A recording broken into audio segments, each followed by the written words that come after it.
नाज़रीन, चेयरमैन पाकिस्तान तहरीक इंसाफ, बानी चेयरमैन पाकिस्तान तहरीक इंसाफ इमरान खान ने कहा कि फवाद चौधरी पार्टी छोड़ चुके थे, लेकिन इसके बावजूद भी उनको 5 महीने तक जेल में रखा गया सिर्फ इसलिए कि वो वादा मुआफ़ गवाह बन जाए। लेकिन फवाद चौधरी ने वो वाला सिस्टम अडॉप्ट नहीं किया और जेल को तरजीह दी। क्या फवाद चौधरी साहब की पाकिस्तान तहरीक इंसाफ में वापसी मुमकिन है या नहीं है? फवाद चौधरी गुज़श्ता शब 5 महीने की जेल गुजारने के बाद बिल आखिर रिहा हो गए और रिहा होने के बाद अपनी फैमिली के साथ उनको वो मिल गए।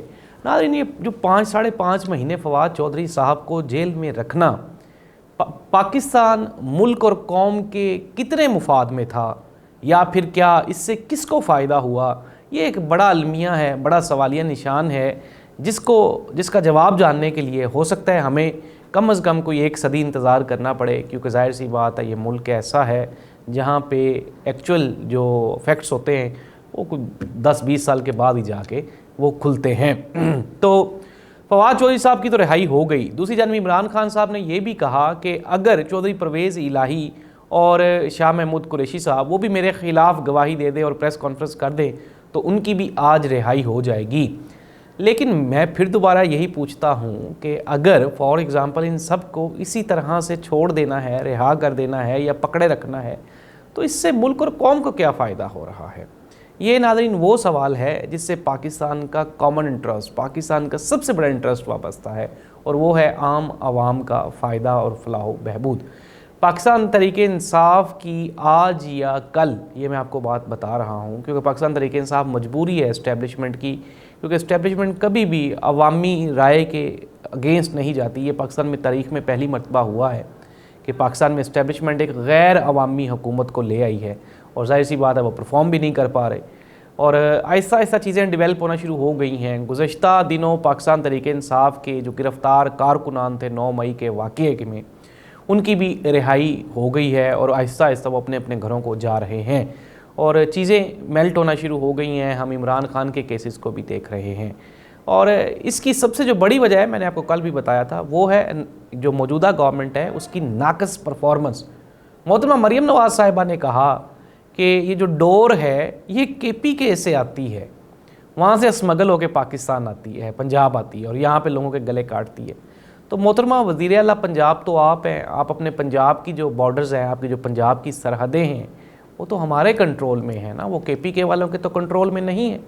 मियाँ मोहम्मद वाशिफ साहब का एक बयान कि ये जो जी पश्तून हैं ये इमरान खान को लेकर आए हैं, और फिर उस बयान की वजह से आप पूरे का पूरा KPK आप हाथ धो बैठे थे, वहाँ से इलेक्शंस हार गए थे।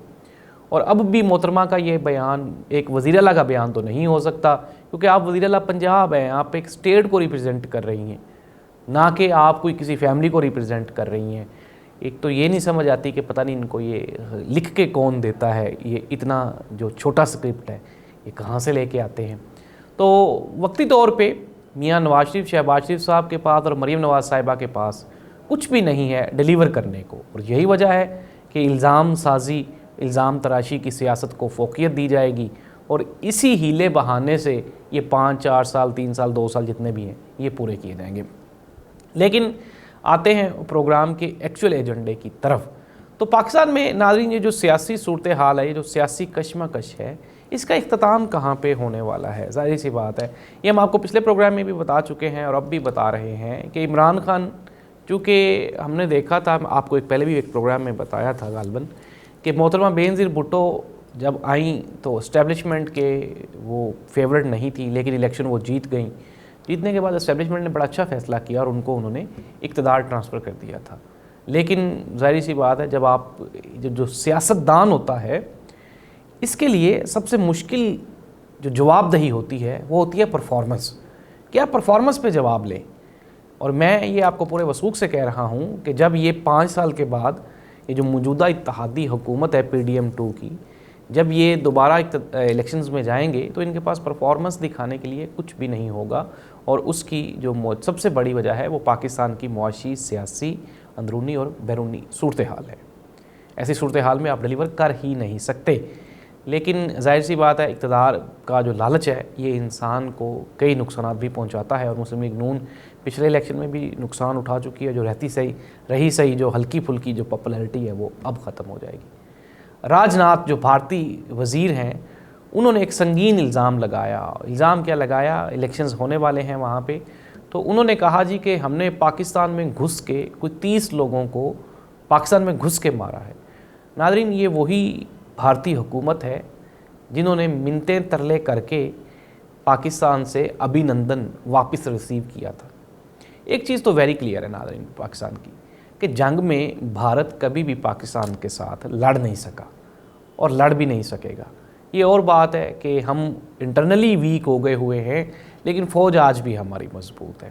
اور ابھی ریسنٹلی جو سب سے ریسنٹ لڑائی ہے وہ ہم نے دیکھی تھی، جس میں ابھی نندن صاحب پکڑے گئے تھے، اور پھر اس کے بعد کس طرح سے بھارت کے پسینے خشک ہوئے تھے، اور پھر انہوں نے منتیں ترلے کر کے، عمران خان صاحب وزیر اعظم تھے تو ایک گڈ جسچر کے طور پہ عمران خان نے ابھی نندن کو واپس کر دیا تھا. لیکن ناظرین، یہ جو بیان ہے یہ کوئی غیر معمولی بیان نہیں ہے، یہ ایک بڑا الزام ہے. اور بھارت کی طرف سے یہ بیان جاری کیوں کیا گیا وہ میں آپ کو بتا دیتا ہوں. یہ ایک سیاسی سٹنٹ ہے.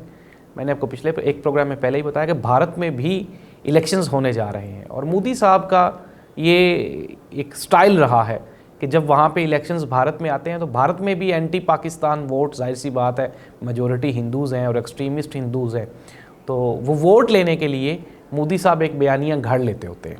اور اس مرتبہ بھی ظاہر سی بات ہے اور تو کوئی ایجنڈا مودی صاحب کی بھی وہاں پہ پوزیشن ویک ہے. اور اس کی ایک بڑی مثال کیجریوال جو کہ وہاں کے سب سے بڑے صوبے کے وزیر اعلیٰ ہیں، اس کو انہوں نے جیل میں ڈالا ہوا ہے کیونکہ اس کی پرفارمنس اچھی ہے.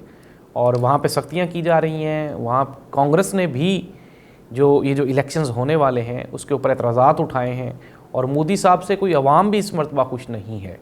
ظاہر سی بات اتنا لمبا ٹینیور ہو گیا، اقتدار بہت لمبا ہو گیا ہے، وہاں پہ بھی مہنگائی اور بے روزگاری انڈاؤٹڈلی پاکستان سے تو وہ بہت بہتر ہیں، لیکن وہاں پہ جو ان کی جو پرسنل جو لوگوں کی جو رائے ہے ان کے بارے میں، مودی صاحب کے بارے میں، وہ کوئی اچھی نہیں ہے.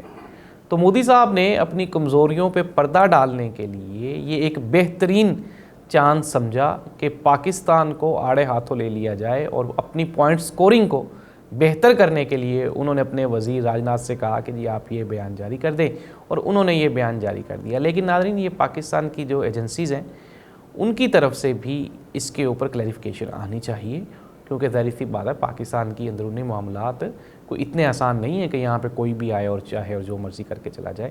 اور ویسے بھی جس طرح میں پہلے بھی آپ کو بتا چکا ہوں کہ یہ آسان کام بھی نہیں ہے.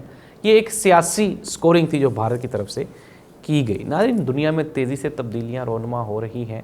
بھارت ہمارا ہمسایہ ملک ہے، ظاہر سی بات ہے ہمارے اس کے ساتھ اگر تجارت کے ریلیشنز اچھے ہو جائیں تو خطے کو بڑا فائدہ ہوگا، عوام کو بہت فائدہ ہوگا، پاکستانیوں کو، بھارتیوں کو بہت فائدہ ہو سکتا ہے. لیکن ظاہر سی بات ہے سیاسی کشمکش ایسی ہے ہماری پاکستان کی طرف سے بھی اور ادھر سے بھی کہ یہ یہاں پہ کوئی وہ بہتری کی توقع کی نہیں جا سکتی. تو ایسی صورتحال میں دعا ہی کی جا سکتی ہے حالات کی بہتری کی. اور اگر ہم بھارت کے بعد بات کر لیں امریکہ کی، تو میں نے امریکہ میں بھی آپ کو بتایا تھا کہ وہاں پہ بھی صدارتی الیکشنز ان پروسیس ہے، تو وہاں پہ بھی تبدیلی آئے گی. ناظرین، یہ جو ایک دم سٹن چینج آئے گا نا اس ٹینیور کے بعد، یہ جو ٹینیور چل رہے ہیں نا، یہ جو الیکشنز ہو رہے ہیں اس کے بعد، تو پھر دنیا آپ کو یکسر تبدیل ہوتی ہوئی دکھائی دے گی. آج کل اسرائیل اور فلسطین کا بھی ایک ایشو ہے، اس کو لے کر بھی دنیا پریشان ہے. کچھ لوگ تو یہ بھی کہہ رہے ہیں کہ قیامت آنے والی ہے، دنیا ختم ہونے والی ہے، یہ اینڈ آف ٹائمز ہے. تو دیکھنا یہ ہوگا آیا کہ بھارت میں اقتدار کی تبدیلی، امریکہ میں اقتدار کی تبدیلی، پاکستان میں اقتدار کی تبدیلی، اور اس کے ساتھ ساتھ یہ جو جغرافیائی تبدیلیاں رونما ہو رہی ہیں اس کا دنیا کے مستقبل پہ کیا اثر پڑے گا. اللہ تعالیٰ پاکستان کا حامی و ناصر ہو اور ہمیں اس قابل رکھے کہ ہم اپنے ملک کا دفاع بہتر انداز میں کر سکیں. اللہ حافظ.